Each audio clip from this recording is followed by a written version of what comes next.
This fatwa which I have issued now is not the first step which I have taken on this direction. I wrote a voluminous book on human rights soon after 9/11, which described and elaborated the same concept at that time.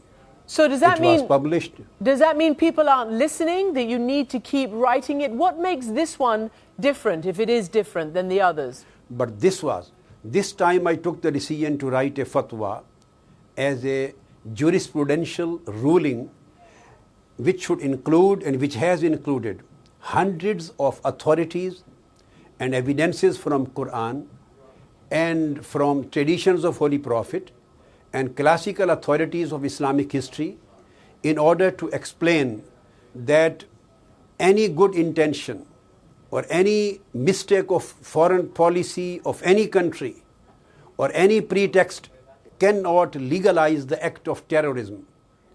And terrorism and violence cannot be considered to be permissible in Islam on basis of any excuse. Okay. So I have a step here. Well, you've made that very clear, but who do you think is going to listen? Is it the committed extremists, the committed suicide bomber? In other words, some are complaining that your fatwa is only going to reach like-minded Muslims such as yourself and not the people who need to hear this. No, this is not the case.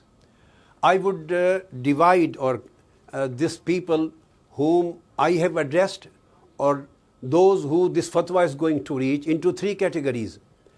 I would exclude just a very little number of those radicals who have already been brainwashed and they are not ready to listen any reasoning. But hundreds of thousands of youth who are on the path, who have potential to be radicalized, but they have not yet reached the stage of being brainwashed, they are going to listen to this fatwa. This fatwa is going to change their mind. And then millions of other youth of Muslim Ummah, they can be reached by the extremist, they can be misguided by the wrong interpretations of Islam, they can be put on the wrong track by putting the wrong concept of jihad in their minds, wrong concept of shahada in their minds. Although they are not radicals and they are not suicide bombers now, but they can be misguided in future. So this fatwa is going to change their mind by clarifying the concept.